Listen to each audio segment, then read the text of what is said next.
Hello and welcome to EVN Report. I'm Rubina Margosyan, and my guest today is Herak Papazian. He's an anthropologist who finished writing his thesis, his PhD thesis in Oxford recently about a subject that's very important and very interesting and one of the lesser studied subjects, I would say. I'm going to read the title, it's long, and it's Contesting Armenianness, Plurality, Segregation, and Multilateral Boundary Making Amongst Armenians in Contemporary Turkey.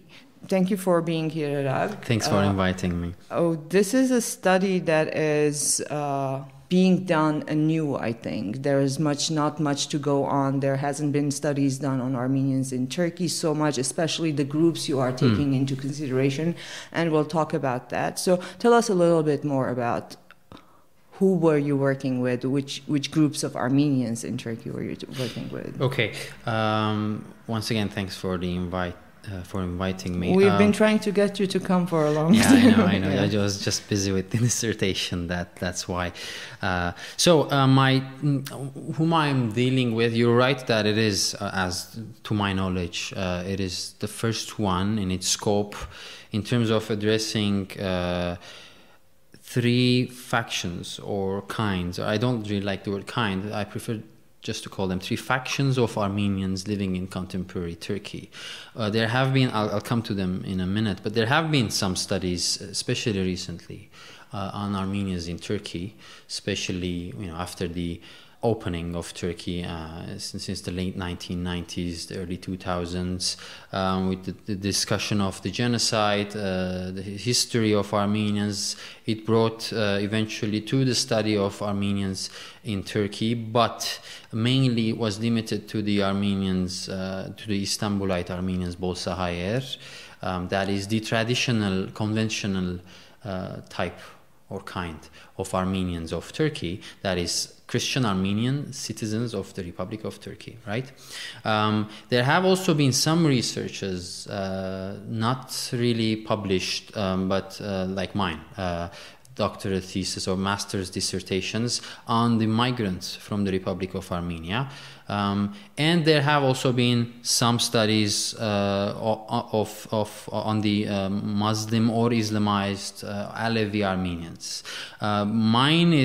The fact is that mine looks at all of them all together, all three groups or factions together, and analyzes their relations with each other, of course within the Turkish context.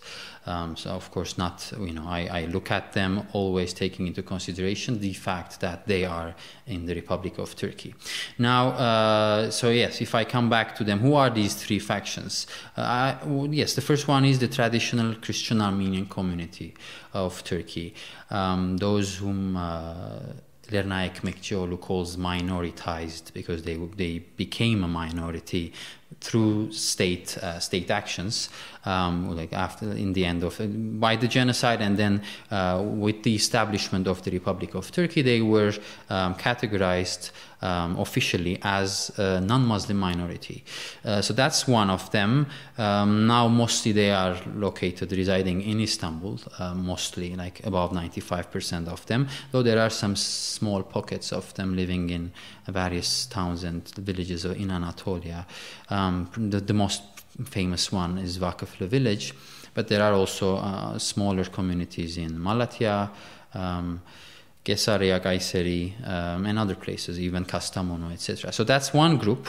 And then there are the migrants. Who are the migrants? Very quickly, these are citizens of the Republic of Armenia who started migrating to Turkey after the collapse of the Soviet Union, and we all know there was war, earthquake, energetic crisis, economic crisis, which led to a huge wave of out-migration. And these are people usually who ended up in Turkey looking for jobs.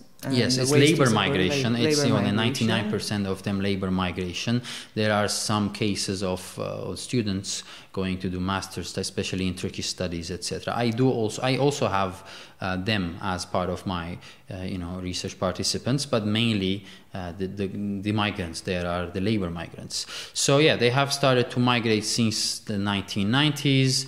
And now there are no clear censuses because there is lots of irregular migration there, undocumented migrants, many of them. But we speak about somewhere between 12,000 and 30,000. It's very difficult to say what's the number. It's some because of them there's just also a new generation being born in there. Turkey. Some of these kids do not even hold any type of passport. They're they're what Agamben calls naked lives. So they're neither citizens of Turkey nor citizens of Armenia. Anyway, so this is the second group. They are mostly concentrated in Istanbul again, but there are again some pockets of them in touristic cities in Bodrum, etc., Antalya, but also closer to the Armenian-Georgian border. That's Trabzon, etc. I haven't been to those places studying them. I haven't found them. I've mainly concentrated on the migrant community in Istanbul. And the third faction is, it has sub-factions and subgroups. It's very complicated. But these are mainly what I call them Muslim and Alevi Armenians. I refuse to use the word Islamized Armenians, and I can speak more about that afterwards if you want. But let me just finish with the introduction. So they are basically these people who now are either only officially, or also through faith, Muslims or Alevis, but identify themselves as Armenians. Of course, they are the descendants of people who were Armenians and got Islamized or Alevized in history. Some of them back in the 17th, 18th century, in the case of the Hemshins, who are a subcategory of this category of Armenians. Well, as far as I know, for example, Hemshin Armenians don't really identify as Armenians. They identify as their own ethnic group, which consists also of Armenians. Is this correct? Well, no, here we come. That's the problem. In your sentence, you said the Hemshin Armenians mostly do not identify as Armenians. Okay, I don't call these people as Hemshin Armenians already. When I say Hemshin Armenians, only those Hemshins who identify as Armenians. So that's a subgroup of a subgroup at that point. So there are the Hemshins, yes. Yeah. So the Hemshin Armenians are both a subgroup of the Muslim Armenians and of the Hemshins. So there are the Hemshins, of which some identify as Turks or Turkish, some identify as only Hemshins, and some identify as Hemshin Armenians. My whole dissertation is based and deals with people, only with people who identify themselves as Armenians. Self-identification, not categorization from above or from the researcher's point of view. So that these are the three groups, yes, and in that sense it is, to my knowledge, the first in its scope. And what were you exactly looking at? Especially when my question is that, for example, in my experience being in Turkey and Istanbul and talking to Istanbul Armenians, they don't identify as a diaspora, but migrant workers should be or are identified as a diaspora, and definitely the Islamized Armenians, a term that we're going to discuss not to use, are not even a minority at this point. So the common ground is Armenianness. However, their status. Yes, so lots of questions there, lots of things to comment on. I'll try to comment on all of them, but you can keep coming and reminding the questions. So let's start by the very first part of your question. What do I exactly look at? And then I'll come to all those, diaspora or not, the Muslim, Islamized or not. The main question is, first of all, I think it is, again, to my knowledge, unique, Istanbul in this sense. It is perhaps the most diverse Armenian landscape, or landscape of Armenianness, as I call it in my thesis, in the contemporary world. Some might say Los Angeles, yes, it is very diverse, as it has Syrian Armenians, Iranian Armenians, Hayastansi Armenians, etc. The old community, the old community, yes, it is very diverse, but one important thing is lacking there, not lacking, but missing in comparison with Istanbul, that's the religious diversity, which is something huge when we're speaking about Armenian identity, because we all know how religion and yes, we don't speak about religious diversity because that's so far been a non-issue. Yes, well, now the Muslim Armenians are really challenging that, and that's one of the topics, also one of the themes that comes up within the thesis. So yes, in that sense, it is very unique, and I always thought, before embarking on this research, that it is worth studying these people who share the city or the space somehow, who are more or less conscious about each other's, existence, who more or less do see each other, do interact with each other to different extents. We can come to that as well if you want.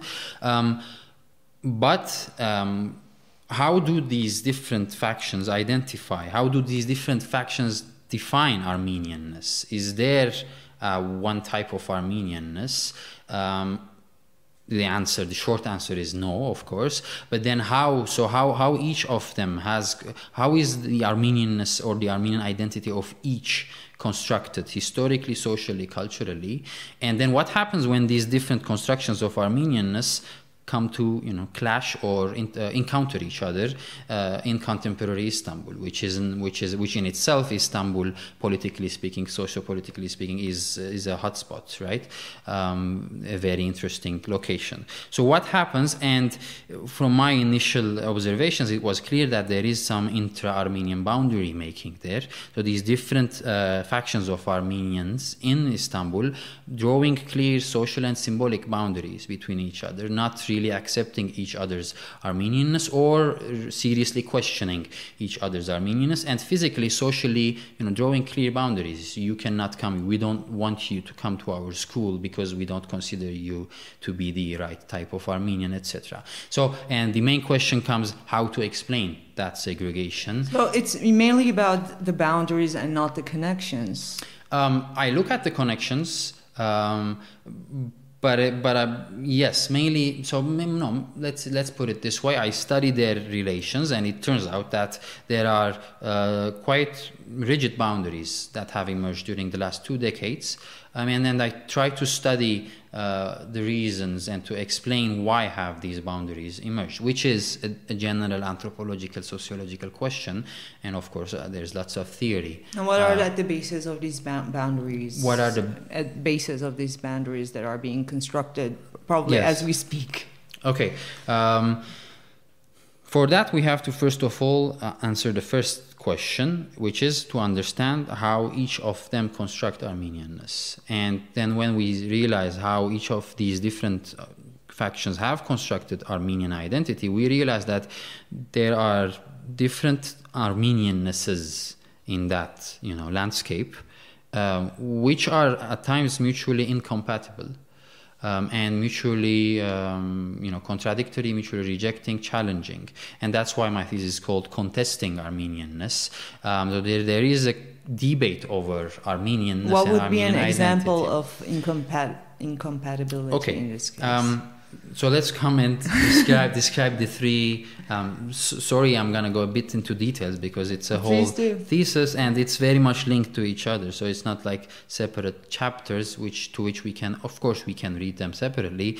But to answer the first general question, which I just told about, we have to look at the whole, and analyze all of them. So the Christian Armenian citizens of Turkey, when we study their history within the Turkish Republic, we understand, and their present, we clearly see that for them, Armenian identity is an ethno-religious identity par excellence. It has a religious boundary. The main boundary of Armenianness in their understanding, interpretation of it, is religion, is Christianity, and the main other is the Muslim. Now, there are different reasons for this. One of them is, first of all, how they are categorized and how they are classified within the Turkish system. That is categorization from above by the Turkish state, which has its history in the Ottoman times, and the millet system. Then the millets, we know they were religious, perceived and treated as religious minorities. Their leaders were not secular leaders, but the patriarchate or the rabbis in the case of the Jews of the Ottoman Empire. And so with the Treaty of Lausanne, the Turkish, as I mentioned during the beginning of the talk, the Treaty of Lausanne posited and defined the minorities within the newly emerging Turkish Republic as non-Muslim minorities. That is, already their categorization as minorities is religious. That is, everyone who is Muslim is considered as the Muslim majority. Something that over time the community itself has identified with willingly or unwillingly. Yes, and we have huge literature in anthropology and sociology that shows how categorization from above or institutionalized categorization and classification eventually affects the categorized people's self-categorization or identification. That's one. So first of all, categorization by the state. Second, which is religious. Second, there is religious discrimination throughout the history of the Turkish Republic. The Armenians have, I'm not going to go into the details, but after the genocide, after 1923, they have always been otherized as Christians, as non-Muslims. As non-Muslims together with the other non-Muslim communities, which eventually again brings to a point where you start realizing that I'm being treated differently, I'm being taxed more, I'm being evicted from these places not because I am an ethnically Armenian, but at least the official explanation of it is my religious difference. That's again helping them produce or construct their identity as first and foremost religious. And even more interestingly is the fact that supra-religious or trans-religious Armenianness was not just discriminated, but banned, prosecuted, persecuted, oppressed, suppressed. That's the right word. That is, yes, you are discriminated against as a non-Muslim, but you still have the right to exist as such, which is given to you by the Treaty of Lausanne.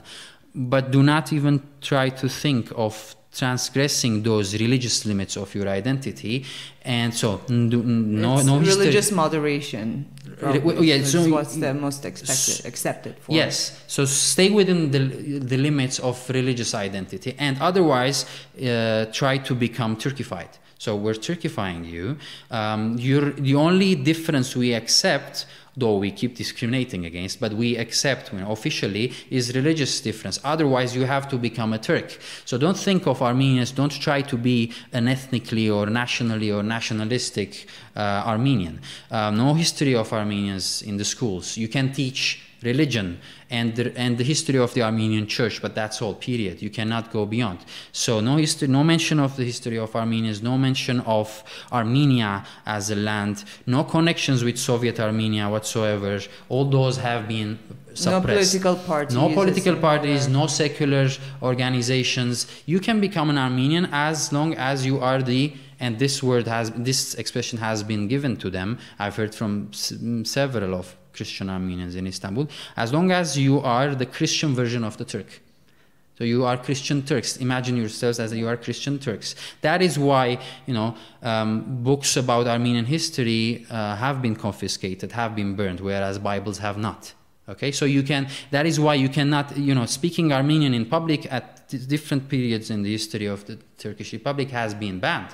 Legally, there was this movement of Vatandaş Türkçe konuş, citizens speak Turkish, and the only place where they could still survive, keep their culture alive, was the church often. Well, I've experienced that over my visits to Turkey. There's always been someone who's advised me not to speak Armenian when in public, or to keep it down, or if you can speak English, preferably speak English. So and for a lot of it, most of the time it was I couldn't understand what exactly, because in 2004 I didn't imagine that someone was gonna be aggressive towards me because they heard me speak Armenian. Yes, that's partly inherited memory. Yes. That's partly it's basically collective memory of fear and passing, not showing your Armenianness because of that suppression of everything Armenian that goes beyond the Christian, that goes beyond the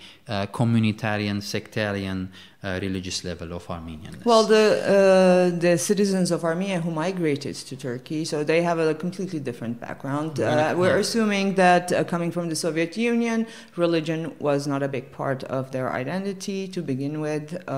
Self-preservation culturally wasn't a big part of the concern at that point because they had larger concerns.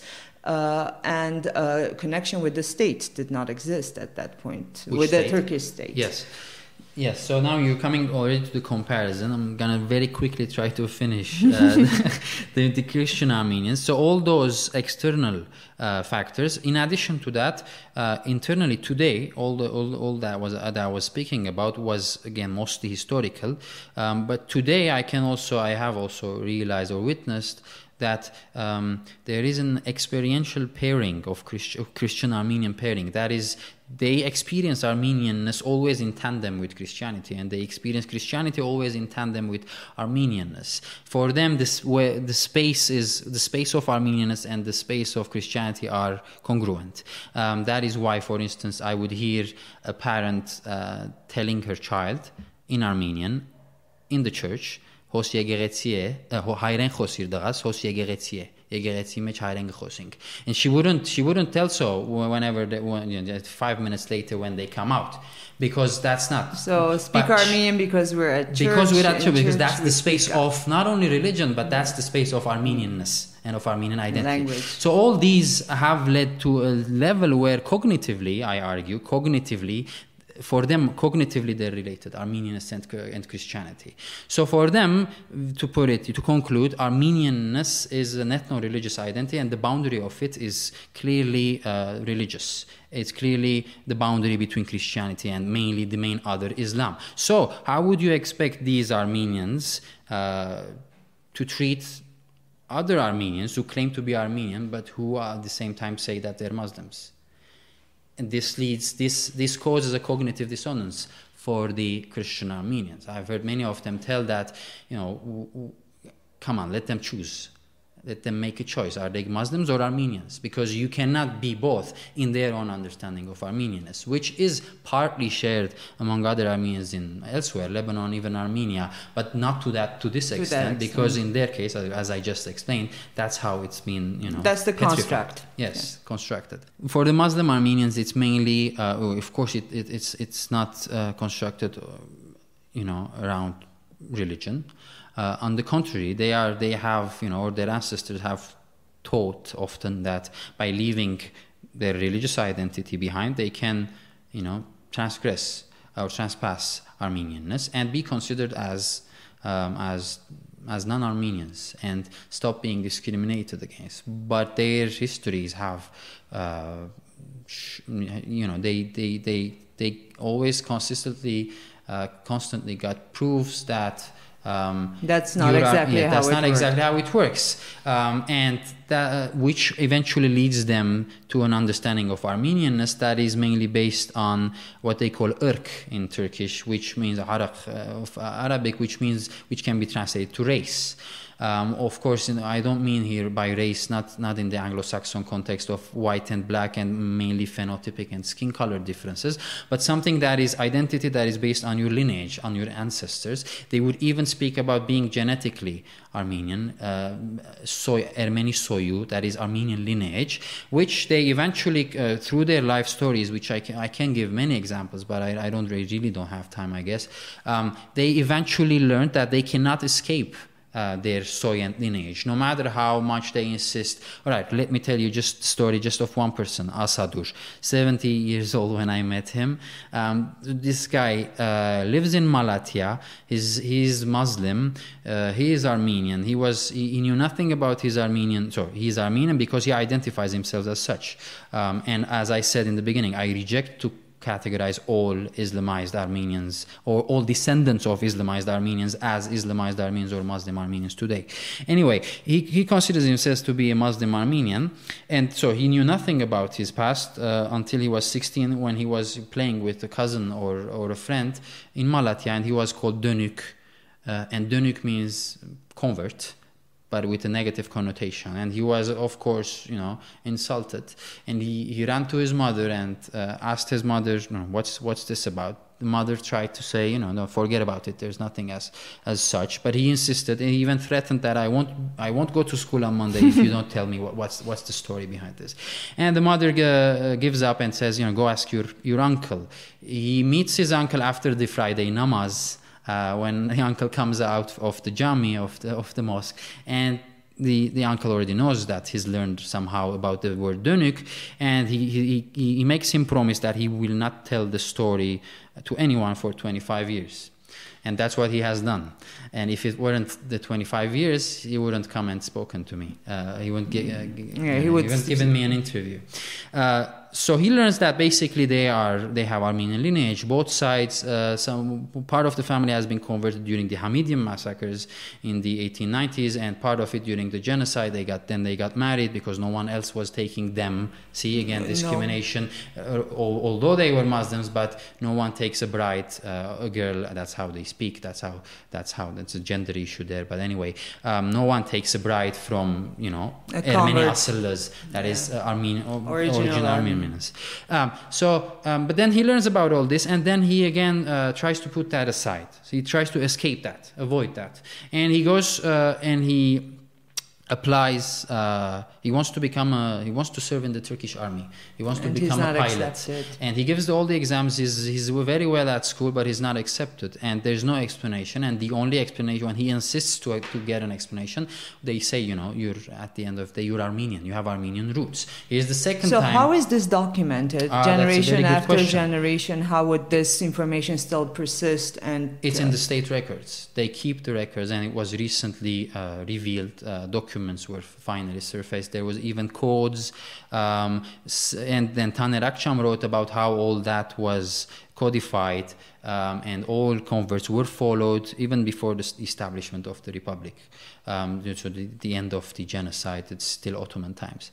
Anyway, so that's the second time. But again, he still doesn't want to let go of his Turkish Muslim identity. Then he decides to at least go and learn Turkish literature.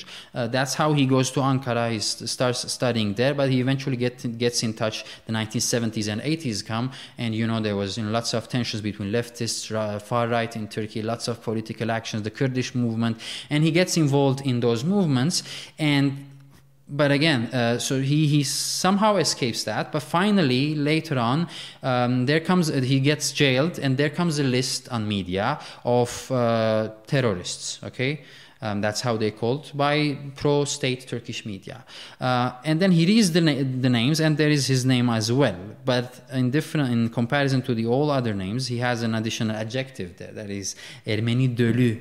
I'm not going to give his name. That is Armenian spawn or Armenian sperm, which is another way of insult given to the Muslim Armenians, or is it descendants of Islamized Armenians. And that's when he's had enough, and he gets really bad, psychologically, and he somehow makes a decision to accept the identity. And to actually acknowledge it and try to live with it in an onurlu bir şekilde, that is in a prideful manner, that is without feeling, without escaping from it. At least there is no escape anyway, so let me at least come out and say that I'm Armenian. And now he tries to always be in touch with Armenian community of Istanbul, etc., etc. Why am I telling all this story? Because that's their history, in stark difference with the history of the Christian Armenians. That's how they lived. These people lived, and that's what basically dictates their understanding of Armenianness, which is, as I said, lineage-based. And for the migrant Armenians that come from the Republic of Armenia, of course, they have a completely Before we go, history. I have one question. Because in the last maybe 15 years, we keep, the hidden Armenians, the forgotten Armenians. These are all stories that we keep hearing about the non-Christian Armenians in Turkey. And in my head, there's a little space where I connect this with political activism.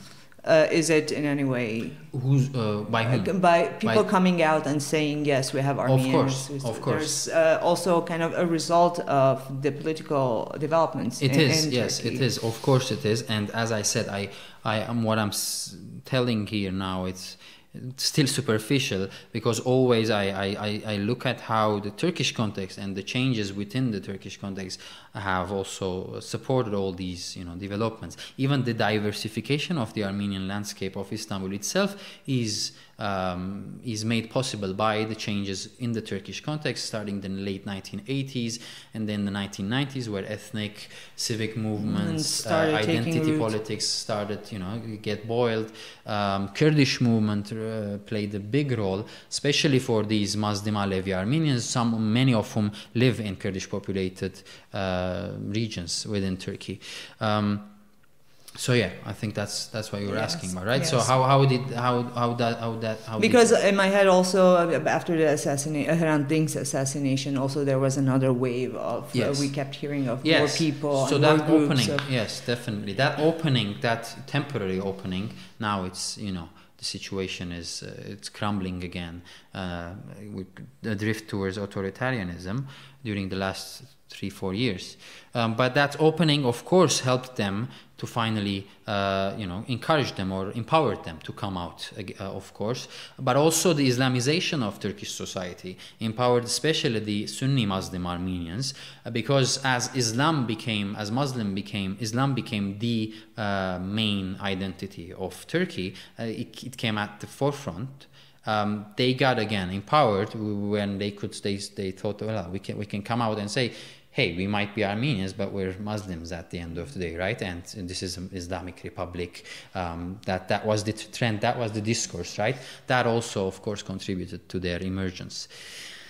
Coming to the migrants, of course, they have a completely different history. And it's interesting that the histories of these three branches or factions, the last shared moment of history is the genocide.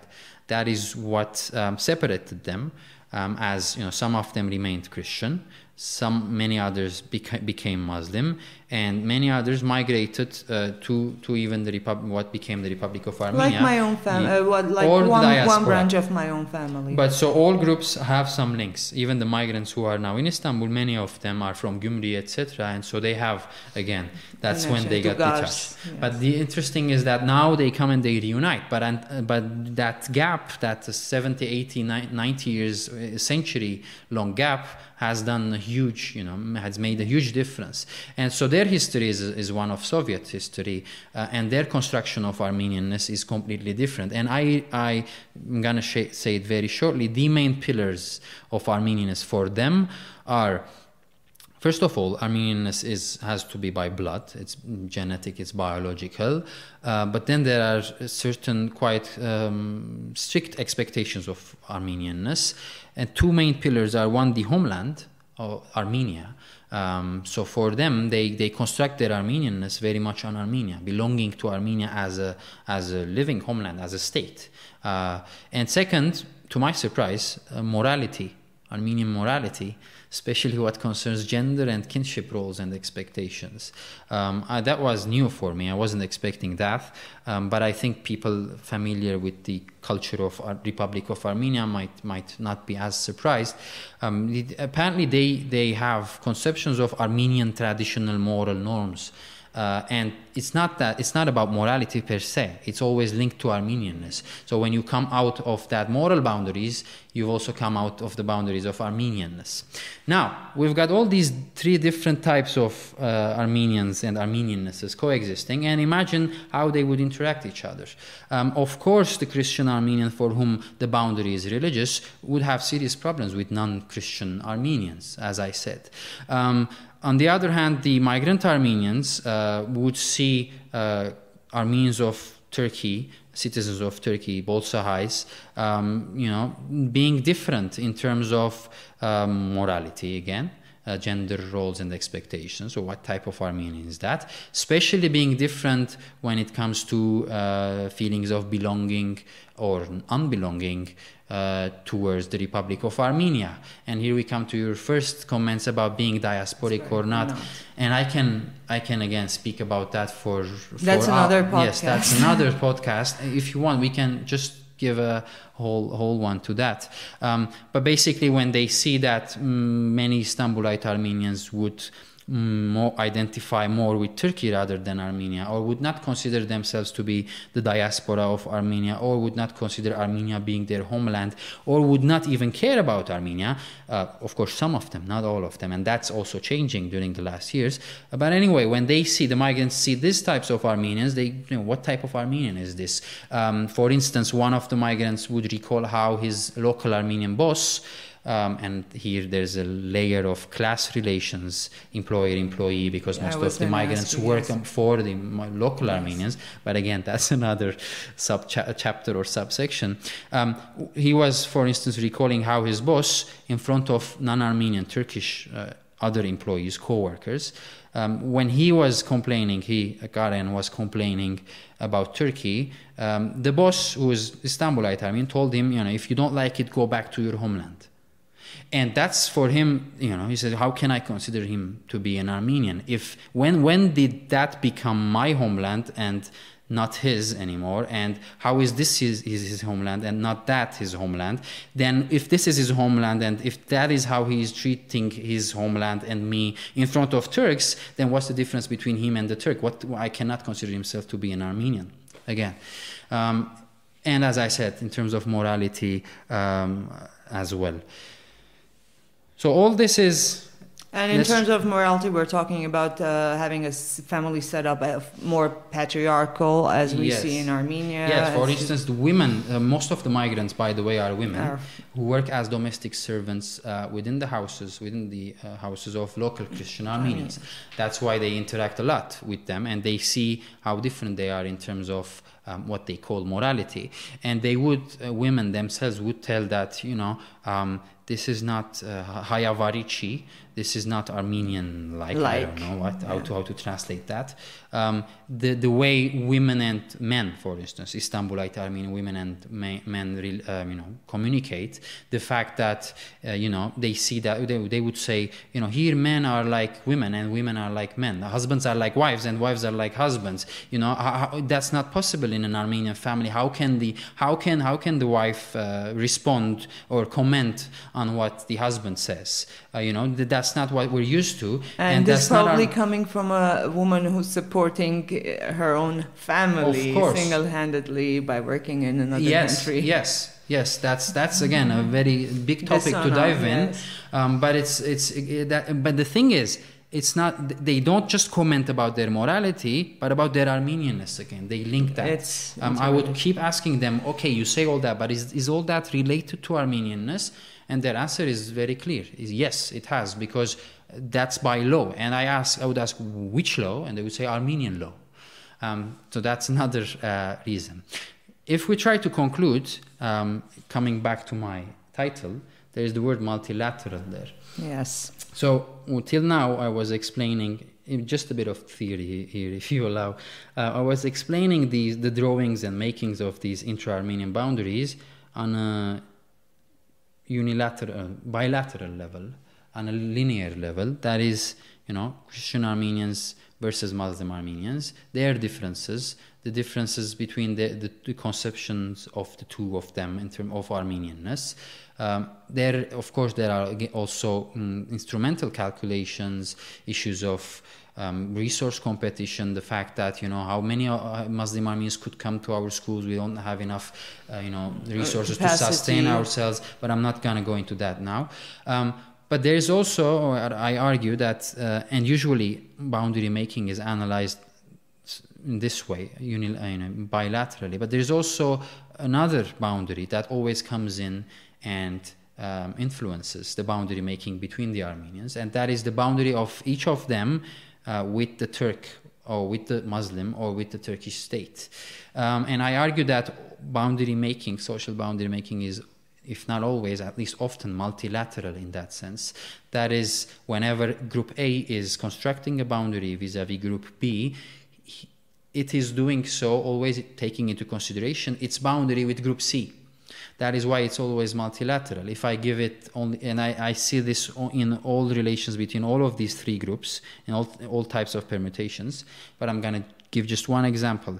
The Christian Armenians reject the Muslim Armenians as Armenians, not only because their conception of Armenianness does not allow Muslim Armenianness, but also because their boundary with the with the Turkish state, as I described, historically and legally, is religious. So if you accept that a Muslim can be an Armenian or an Armenian can be a Muslim, then you're automatically... afraid you're losing your own little privilege that you have with the state. Not only the privilege in terms of calculations, but also symbolically and cognitively. It's very difficult because you're jeopardizing your other boundary with the Turk, which is your main boundary on a daily basis. That is, if an Armenian can be a Muslim, then what's the difference between me and the Turk? I speak Turkish most of the time. I listen to Turkish music. I'm a citizen of Turkey. I've always been told that I'm Armenian because I'm Christian Armenian. Now, if you're saying that an Armenian can be Muslim, so you're taking that boundary between me and the Turk out. So what happens with the boundary between me and the Turk? That is why they have an extra reason to erect that boundary between themselves and the Muslim Armenians, and that reason is their boundary with the third party. That is it's also self-preservation in its own form. Yes, probably. In terms of identity. And thank you so much, Hirak. This is infinitely fascinating.